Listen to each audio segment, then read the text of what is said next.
Welcome back everyone, welcome to civil services study. Next test लगाते हैं। Test number 302 UPSC CSC 2020। Important होंगे प्रश्न, सारे के सारे फोकस है हिस्ट्री के प्रश्नों पर। तो चलिए स्टार्ट करते हैं। इस पूरी की पूरी टेस्ट सीरीज़ की प्लेलिस्ट बना रखी है, वहाँ पर आप टेस्ट नंबर 1 से लेकर 302 तक आराम से पहुँच सकते हो। यदि आपको डेली करंट अफेयर्स चाहिए तो टेलीग्राम चैनल को ज्वाइन कर लीजिए। उसका लिंक हर टेस्ट के नीचे, यानी इस टेस्ट के नीचे डिस्क्रिप्शन बॉक्स से मिल जाएगा। तो क्वेश्चन नंबर 1 है, नीचे दिए गए कथनों पर विचार करना है। दो स्टेटमेंट है, यहाँ पर बताना है कि इनमें से कौन सा गलत है। देखिए नीचे देखना जरूरी है, क्योंकि सही है पूछा है, सही नहीं है पूछा है। पता चला आपने करेक्ट कर दिया अपने हिसाब से, नीचे देखा तो गलत पूछा, मतलब असत्य छांटना था, आपने सही छांट दिया। तो एक प्रश्न चूंकि 2 अंकों का है तो 2 अंक गए आपके। चूंकि 1/3 की माइनस मार्किंग है, तो इससे पहले जो आपने करेक्ट किया होगा या करेक्ट करने वाले हो गए, उसका भी 1/3 ले जाएगा। तो पहला स्टेटमेंट है, गुरु अंगद ने गुरु नानक की रचनाओं का संग्रह किया और उस संग्रह में अपनी कृतियां जोड़ उसे एक नई लिपि गुरुमुखी में लिखा। दूसरा स्टेटमेंट है, गुरु नानक देव के 3 उत्तराधिकारियों ने अपनी रचनाएं नानक नाम से लिखीं। देखिए सिखों के 10 गुरु हुए। पहले थे गुरु नानक देव और 10वें थे गुरु गोविंद सिंह। और बीच में कौन सा गुरु कौन से नंबर पर है ये भी आपको पता होना चाहिए, अगर आप सिविल सेवा की या फिर पीसीएस परीक्षा की तैयारी में लगे हैं तो पहला वाला स्टेटमेंट करेक्ट है यहाँ पर, दूसरा वाला गलत है। जो हमारा आंसर हो जाएगा केवल 2 हो जाएगा, क्योंकि गुरु नानक देव के 3 उत्तराधिकारियों ने नहीं, बल्कि अंगद देव के 3 उत्तराधिकारियों ने अपनी रचनाएं जो हैं वो नानक नाम से लिखी हैं। तो दूसरा कथन गलत है। गुरु अंगद के 3 उत्तराधिकारियों ने अपनी रचनाएं नानक नाम से लिखी है, ना कि गुरु नानक ने। अब गुरु नानक देव जी सिख धर्म के प्रवर्तक गुरु नानक देव, उसके बाद आते हैं दूसरे नंबर पर गुरु अंगद देव, तीसरे पे गुरु अमरदास, गुरु रामदास, गुरु अर्जुन देव। तो यानी जो गुरु अंगद के 3 उत्तराधिकारी यानी गुरु अमरदास, गुरु रामदास, गुरु अर्जुन देव ने जो है अपनी कृतियां नानक नाम से लिखी हैं। बाकी 10वें गुरुओं के नाम क्रमशः देख लीजिए। गुरु नानक देव, गुरु अंगद देव, गुरु अमरदास, गुरु रामदास। 5वें हैं अर्जुन देव। 6ठे हैं हर गोविंद सिंह। 7वें हर राय। 8वें हैं हर किशन। 9वें नंबर के हैं गुरु तेग बहादुर और 10वें नंबर के हैं गुरु गोविंद सिंह। क्वेश्चन नंबर 2 है, सिखों के पवित्र ग्रंथ गुरु ग्रंथ साहिब में किन सूफी संतों एवं गुरुओं की वाणी को जोड़ा गया है? शेख फरीद, संत कबीर, भक्त नामदेव, गुरु तेग बहादुर। तो इसका आंसर हो जाएगा ऑप्शन नंबर डी, ये सभी हैं, उपरोक्त सभी। तो देखिए गुरु अंगद के 3 उत्तराधिकारियों ने अपनी रचनाएं नानक नाम से लिखी और इन सभी का संग्रह गुरु अर्जुन ने 1604 में किया। इस संग्रह में शेख फरीद, संत कबीर, भक्त नामदेव और तेग बहादुर जैसे सूफी संतों और गुरुओं की वाणी जोड़ी गई और इस बृहद संग्रह को तेग बहादुर के पुत्र व उत्तराधिकारी गुरु गोविंद सिंह ने प्रमाणित किया। आज इस संग्रह को पवित्र ग्रंथ गुरु ग्रंथ साहिब के नाम से जाना जाता है। अब बताइए खालसा पंथ की स्थापना किसने की थी? खालसा पंथ की स्थापना की थी किसने? सिखों के 10वें गुरु। नाम क्या है उनका? गुरु गोविंद सिंह। किसके बेटे हैं ये? गुरु, ये उसी के बेटे होंगे ना जो 9वें नंबर के गुरु होंगे, गुरु तेग बहादुर के। तो देखिए 17वीं शताब्दी में सिख आंदोलन का राजनीतिकरण शुरू हो गया, जिसका दूरगामी परिणाम यह हुआ कि 1699 में गुरु गोविंद सिंह ने खालसा संस्था का निर्माण किया। खालसा पंथ के नाम से जाना जाने वाला सिख समुदाय अब एक राजनीतिक सत्ता बन गया।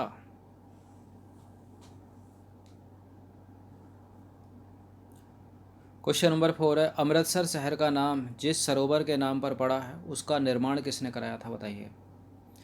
अमृतसर शहर का नाम जिस सरोवर के नाम पर पड़ा है उसका निर्माण कराया था गुरु रामदास ने।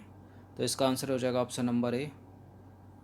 तो देखिए पूरा अमृतसर शहर रामदासपुर शहर यानी गुरु रामदास के द्वारा निर्मित सरोवर के चारों ओर बसा है तथा हरमंदिर साहिब मतलब जो स्वर्ण मंदिर है वो भी सरोवर के बीचों बीच अवस्थित है। क्वेश्चन नंबर 5 है, गुरु अर्जुन देव को मृत्युदंड का आदेश किस मुगल बादशाह ने दिया था? बताइए। किस मुगल बादशाह ने दिया था? जहांगीर ने दिया था। देखिए सिविल सर्विसेज स्टडी की टेस्ट सीरीज़ फॉलो करते रहिए, आपको हर चीज़ सीक्वेंस से पता हो जाएगी, बिल्कुल ऑथेंटिक वे में, फिर भूल नहीं पाओगे आप। तो देखिए, मुग़ल सम्राट जहांगीर सिख समुदाय को संभावित खतरा मानता था। उसी ने 1606 में गुरु अर्जुन देव को मृत्युदंड देने का आदेश दिया। क्वेश्चन नंबर 6 है, गुरु नानक से संबंधित नीचे दिए गए कथनों में से कौन सा सत्य है? 3 स्टेटमेंट है यहाँ पर। तो गुरु नानक जो थे ईश्वर की उपासना के महत्व पर जोर देते थे।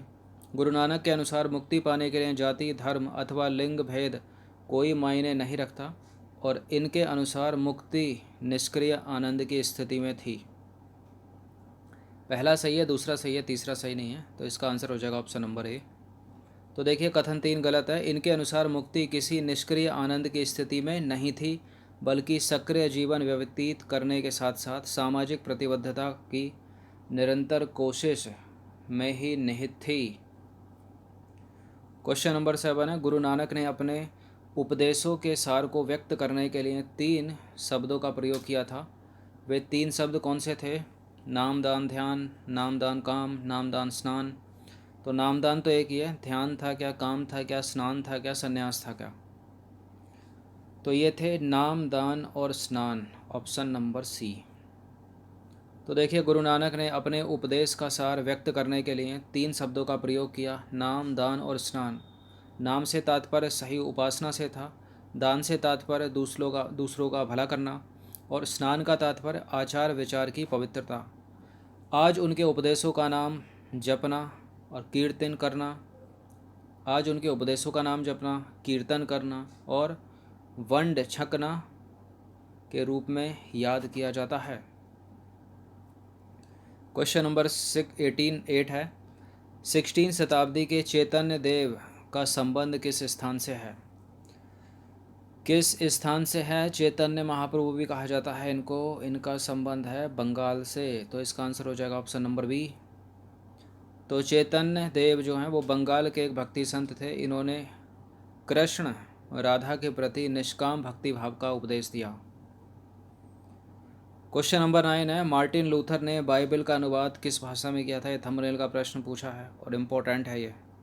बाइबल का अनुवाद किस भाषा में किया? मार्टिन लूथर ने जर्मनी भाषा में किया है, तो इसका आंसर हो जाएगा ऑप्शन नंबर सी। तो देखिए, 16वीं सदी का समय यूरोप में भी एक धार्मिक उथल पुथल का समय था। लूथर ने यह महसूस किया कि रोमन कैथोलिक चर्च के अनेक आचार व्यवहार बाइबल की शिक्षाओं के विरुद्ध जाते हैं। लूथर ने लैटिन भाषा की बजाय आम लोगों की भाषा के प्रयोग को प्रोत्साहन दिया और बाइबल का जर्मन भाषा में अनुवाद किया। वे दंडमोचन प्रथा के घोर विरोधी थे, जिसके अंतर्गत पाप कर्मों को क्षमा कराने के लिए चर्च को दान दिया जाता था। तो मार्टिन लूथर ने बाइबल का अनुवाद जिस भाषा में कराया है वो कौन सी है? जर्मन भाषा।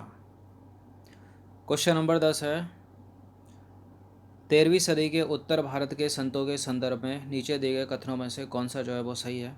देखिए, इनकी कृतियाँ क्षेत्रीय भाषाओं में रची गईं और इन्हें आसानी से गाया जा सकता था। इन संतों के गीतों के प्रसारण में सर्वाधिक निर्धन, सर्वाधिक वंचित समुदाय और महिलाओं की भूमिका रही है। 13वीं सदी के उत्तर भारत के संतों के संदर्भ में दोनों के दोनों स्टेटमेंट और दोनों के दोनों गलत मतलब करेक्ट हैं, तो सी हो जाएगा इसका आंसर। तो 13वीं शताब्दी के उत्तर भारत के संतों की कृतियाँ क्षेत्रीय भाषाओं में रची गईं और इन्हें आसानी से गाया जा सकता था। इस कारण ये बेहद लोकप्रिय हुई और पीढ़ी दर पीढ़ी मौखिक रूप से चलती रहीं। इन संतों के गीतों के प्रसारण में सर्वाधिक निर्धन, सर्वाधिक वंचित समुदाय और महिलाओं की भूमिका रही है। क्वेश्चन नंबर 11 है, सूफियों एवं उनके स्थान से संबंधित नीचे दिए गए सूचियों को मिलाइए। सूची 1 में क्या है और सूची 2 में है स्थान या राज्य या क्षेत्र।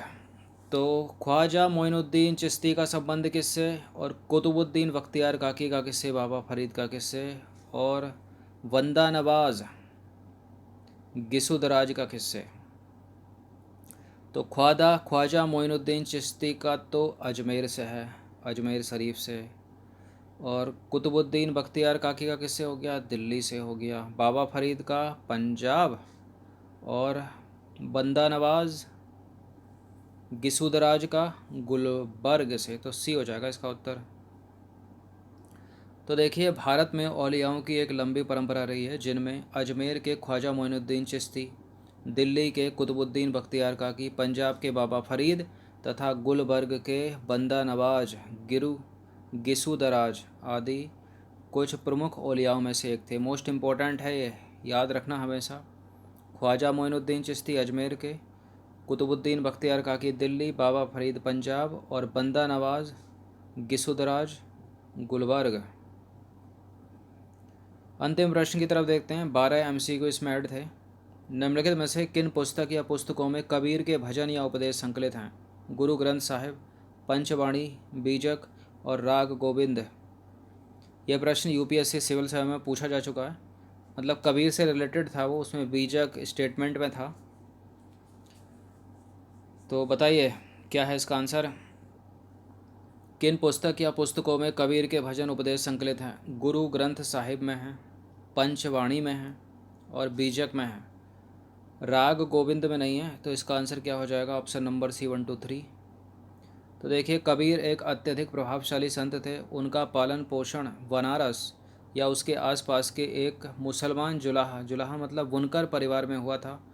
हमें उनके विचारों की जानकारी उनकी साखियों और पदों के विशाल संग्रह में से मिलती है, जिसके बारे में यह कहा जाता है कि इनकी रचना तो कबीर ने की थी, परंतु ये घुमंतु भजन गायकों के द्वारा ही गाए जाते थे। इनमें से कुछ भजन गुरु ग्रंथ साहिब, पंचवाणी और बीजक में संग्रहित हैं। एक प्रश्न अलग से बहुत पूछा जाता है कि साखी, सबद और रमैनी को सम्मिलित रूप से क्या कहा गया है? तो बीजक कहा गया है। बीजक कबीर की वाणियों का संग्रह है। तो 12 प्रश्न इंपॉर्टेंट थे, अच्छे से इसका रिवीजन कर लीजिएगा 1 से 2 बार। धन्यवाद, जुड़े रहिए।